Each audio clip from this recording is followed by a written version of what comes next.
The date is April 2nd, 2012. The place, the quaint town of Slothspit, Wisconsin. Observe. Here, we have a member of the SCP Foundation driving to work from his apartment in town. Site 87 is big enough to have all staff quartered on site, but some prefer to live in town. The apartments are cheap, the food is good, and the people are friendly. The man in the car is Dr. Jason Hendricks. He is 38 years old, has graying brown hair, a birthmark on his left cheek in the shape of a trout, and is drinking a latte from Dunkin' Donuts, despite the fact that he is lactose intolerant. He is unaware of that fact at the moment. He is also deathly afraid of insects. The next few days are going to be the worst of his life. Site 87, Entomology Department. Meet Dr. Mary Churchwell. She is 32 years old and one of the top entomologists in her field, but will never be head of the entomology department. She is a woman working in a male-dominated field, much like gynecology or women's studies. However, that might change today. On this particular day, Dr. Churchwell is carefully dissecting an instance of E20053, a species of mayfly that is seemingly immortal, short of being squashed with a book. E20053 can survive drowning, decapitation, fumigation, and even the cold of winter. Son of a bitch, this thing's hard to cut through. Her scalpel was being dulled by the armor-like carapace of the mayfly. Am I going to have to get permission to use a cutting laser again? No matter how much she attempted to cut, it wouldn't budge. Eventually, she got the idea to lift up the armored carapace of the still squirming mayfly and dissect it that way. In the process, however, she ended up accidentally crushing it with her hand. Mother of a fuck! She cradled her face in her hand and sighed. Upon its death, the mayfly released a pheromone similar to what wasps do upon being attacked. This pheromone is undetectable to humans, but to this species of mayfly, it can be smelled over 5 miles away. It was a call to arms, to swarm wherever it was that one of their brethren was killed. Mary didn't know this as she cleaned up the crushed specimen and had it sent to the lab. In less than half an hour, she would get a report saying that this mayfly had been erroneously classified. It was, in fact, a rather large mosquito. The time is now 7:16 p.m.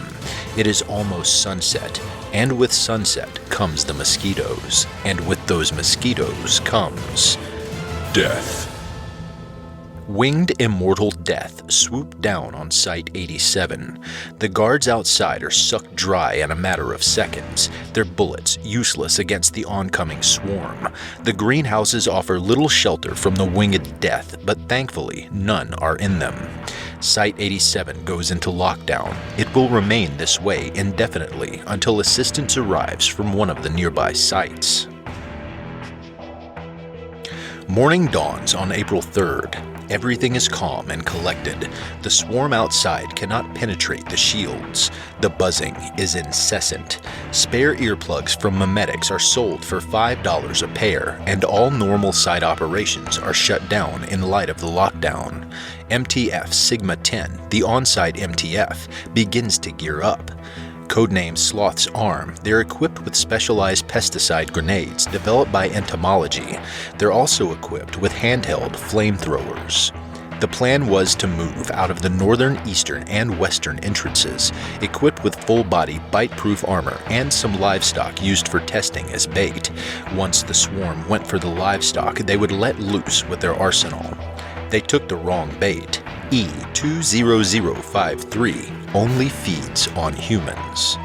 Dr. Hendricks could only watch in horror from the monitors as the majority of the task force was neutralized by what would come to be known as the Keter Skeeters.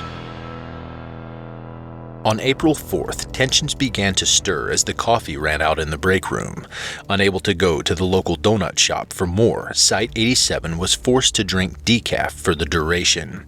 This wasn't helped by the fact that the saltines had all been eaten, but at least the food in the cafeteria was plentiful.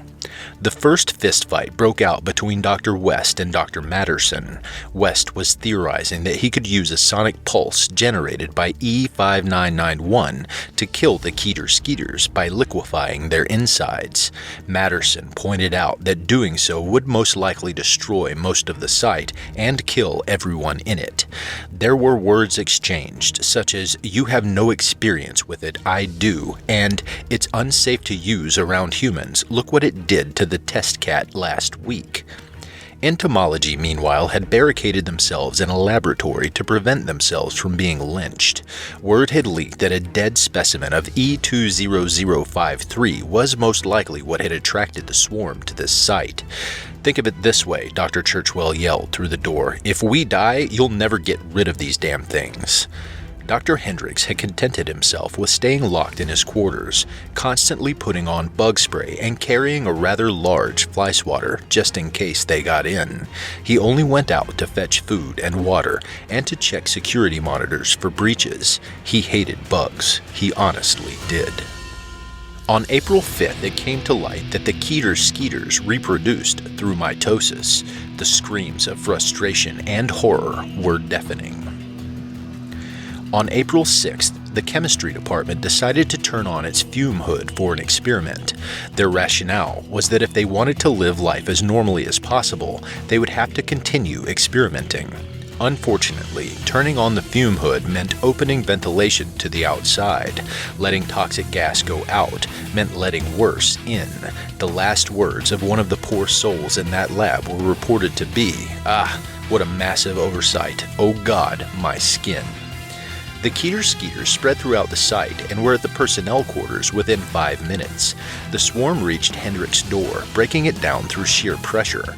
In reaction, Hendricks flailed his fly swatter around madly. The carnage was legendary. Not 1 inch of his room wasn't covered in insect intestines. Lifting his fly swatter into the air, Hendricks let out a roar. "Enough is enough. I've had it with these motherfucking skeets in this motherfucking site." He ran out of the room and... Director Weiss, for the 8th time that meeting, smacked her forehead. She was starting to get a tender spot there. "Dr. Hendricks, enough. If you're going to describe your version of events, at least keep the genre constant. You're moving into self-aware comedy territory." "But Director Weiss, I swear they were all here. They were swarming all over the place outside. They would have been a bloodbath if not for me. Or maybe a lack of one. I don't know which is worse." "Dr. Hendricks, you ingested a hallucinogenic drug intended for one of the test mice in Laboratory 5. You locked yourself in your room for 3 days and ran around Site 87 with a giant novelty fly swatter, smacking the walls and personnel at random. I have the right mind to demote you to Researcher Level 2 for your actions." Director Weiss sighed, rubbing her face. "But I can't.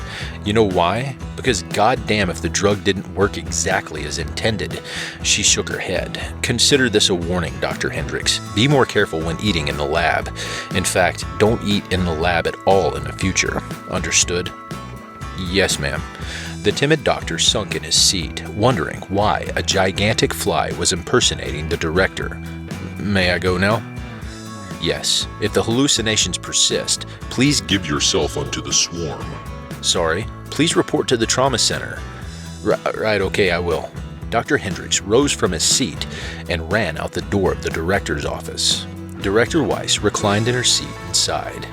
It could be worse, she thought. At least I'm not working at Site 19. If you like this podcast, subscribe and share it with the community. You can find it on iTunes, Spotify, Google Podcasts, and YouTube under Kelsey Narrates. You can listen early, get episode updates, exclusive access to podcast production logs, and other behind-the-scenes content for as little as $3 a month through patreon.com/Kelsey Narrates. Credit to the original author, IHP. Content relating to the SCP Foundation, including the SCP Foundation logo, is licensed under Creative Commons Sharealike 3.0, and all concepts originate from scpwiki.com and its authors. This recording, being derived from this content, is hereby also released under Creative Commons Sharealike 3.0.